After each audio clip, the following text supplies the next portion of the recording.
I just saw a video that went viral from the book of Nigalations.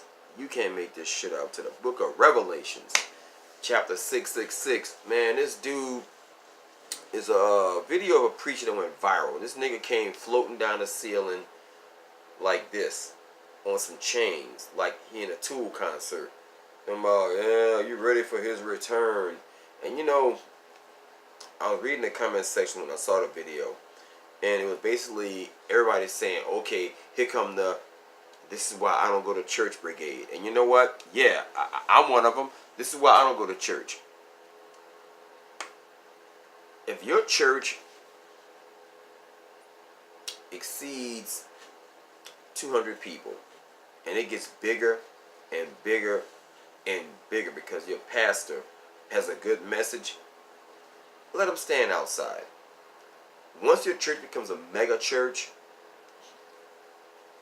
it's about the dollar bills, y'all. I got a cousin right now in Texas, Benjamin Rito, amazing pastor. He said, Rico, I done tried to be a mega preacher, and the guy can deliver a message better than me without cursing like I do. This boy said all that mega preacher shit where the preacher from T.D. Jakes' church can come and give us a guest sermon. He becomes a guest speaker, and he can bring a following of 1,000 people. If your church, he said, when I tried it, if they don't let you in, it's like that celebrity shit when you want Lil Wayne to do a verse or Cardi B to do a verse. If the right people don't endorse you and you're not in that clique of religious weirdos, I'm sorry, it's a cult of personality. Black people as an overarching whole are unfortunately creatures of a monolithic mindset where if the Democrats say jump, we gonna do it. If the preachers say vote for that asshole, we gonna do it. When the preacher says give your last dollar, you tithe every week. Let me tell you something. If your church does not believe in microloans, it's not a church. I'm sorry. If your church does not just up and give money, it's not a house of God. Let me explain something to you.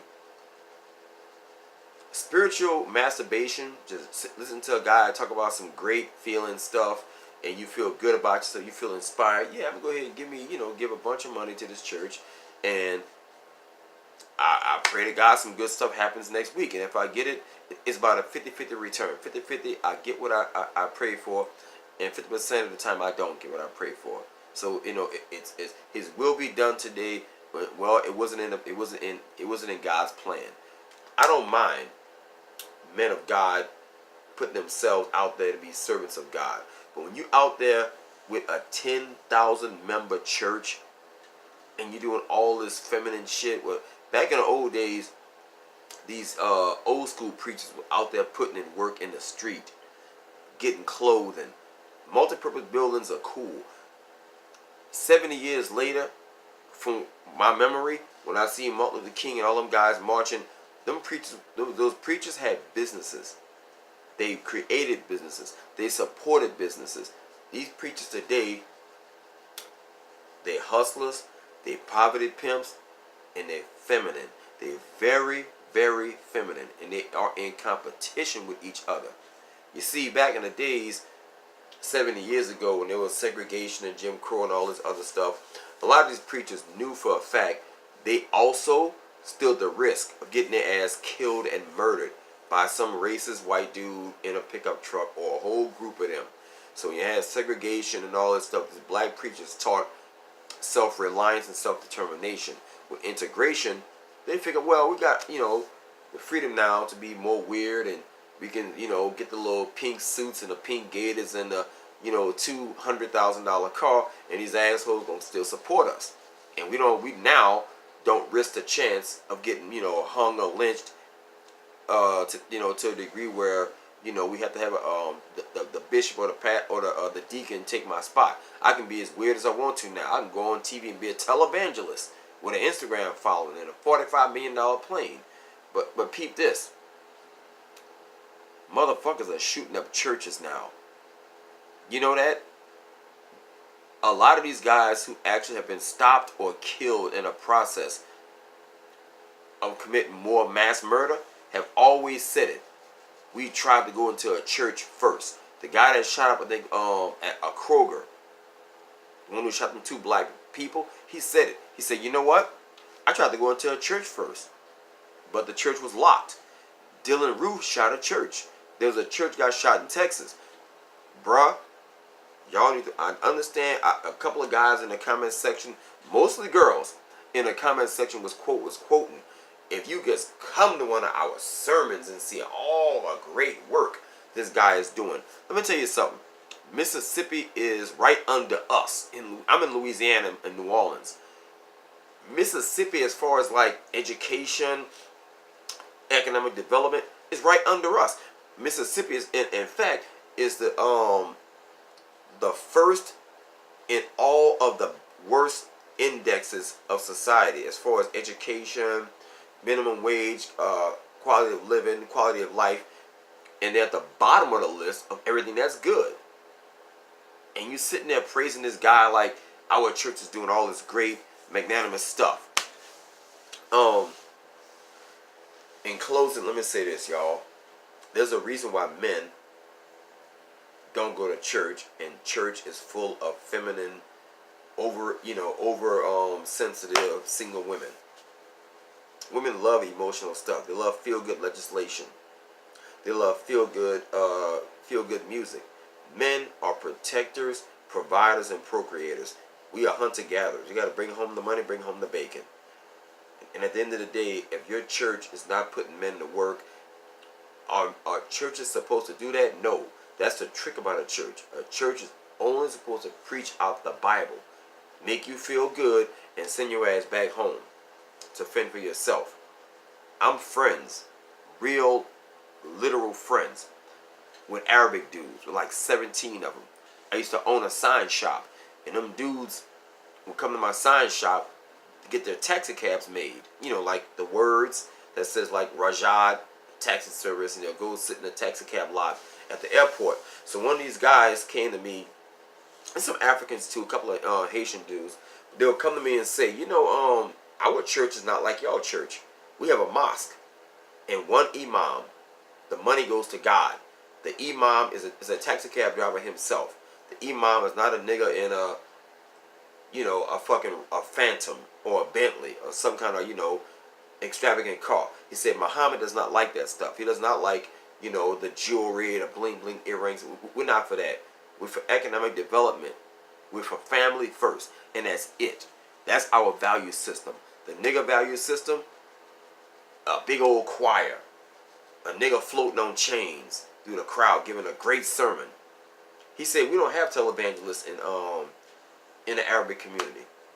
There's a few guys who has a name, but he's not traveling the world with a satellite church in Africa, a satellite church in China, and all these really weird, ministries where you got, the multi-purpose building, the kids, and all you're doing is sucking up money and not giving anything back to the community other than spiritual masturbation. Those guys, the Arabic dudes, corner stores, technology, putting their kids through college. They have their own meat market. They have their own community. The Vietnamese, the exact same thing. The Vietnamese have a whole Vietnamese resource center in New Orleans East in a place called Michoud. Michoud, Louisiana. Michoud, New Orleans, or Michoud, if you can read or not. But Michoud, in New Orleans East, where they build a NASA space station at, the Vietnamese run all of that because when they're in church, they're doing business. In the parking lot, you can see there's a whole Vietnamese Chamber of Commerce that came out of their church. That big ass mega church in Mississippi with this nigga hanging from the ceiling and doing all that weird shit. All they doing is sending niggas back home. That's it. Giving out toys for Christmas. You feel good for 2 days and you broke the next day. All you got was a free bike out the deal. Them Hindu guys, the Middle Eastern dudes, he told me, a lot of us, we don't come to the table to talk to the preacher unless we got at least 10 grand to pool and aggregate money to get a corner store. Then the next person, we sponsor them for a year. Pool and aggregate. Then we move to a whole other state. They got a guy, an Arabic dude right now, drove a taxi cab for 5 years. Boy got 190 grand saved up. Ate crackers and pray to, to the east or whatever they do. Now he's gone with 190 G's in his pocket. Under the radar. Gone to another state to open up a store. While these niggas still crying and praying and marching. Peaceful protesting. Ain't pushing no legislation. Then you got this other shit that they're into now. The FBI, the faith-based initiative. Who knows which preacher's on the take. But that video went viral for a reason. Because a lot of dudes saw the fuckery. And there's a whole wave, thankfully, of wokeness that's coming where men are now fed up. A dude just got killed in a mall in, I think in Alabama. An armed black dude got killed. Churches are being shot the fuck up. And these dudes, I'm telling you, we don't have time to even do this fuckery no more. But somewhere, somehow, Reverend Pigfoot found time to hang from a ceiling. And I always, when I first saw the video, I was thinking to myself, what was the conversation like? I bet he was sitting there like, dog, TD Jakes got a big ass TV screen. He got a waterfall behind him. How do I top that? Did Beyonce have chains from the ceiling? And they only do what you guys accept. Remember that. You only get what you ask for because you ask for it. If you want a preacher that's about that life, that's putting in work, that's teaching Second Amendment remedies and all the other good shit, you get that. If you want a preacher with a Jerry curl and he twisting more than the women do, and he's sitting there joking on a stage with 45 motherfuckers in robes and, immaculate ceilings and all of that, all you want to get is a giant big ass building that's been sucking at least $2 million out the community on an annual basis. And you get nothing in return. No loans, no free money. You know a church can legally just up and give you $2 grand. I asked a girl this. A girl from Texas, as a matter of fact. Pretty little white girl. She helps out a church in Texas with a satellite church in Africa, as a matter of fact. Some kind of big... It's not Joel Osteen and it's not TDJ. But she goes, yeah. I said, let me ask you a question. I said, can a church just give you $2 grand cash? She goes, yeah, it's called a blessing. I said, really?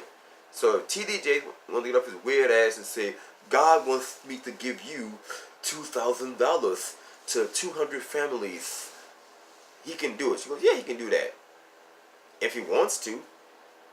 But he ain't going to do it. Because that's probably not in the charter of the church or whatever.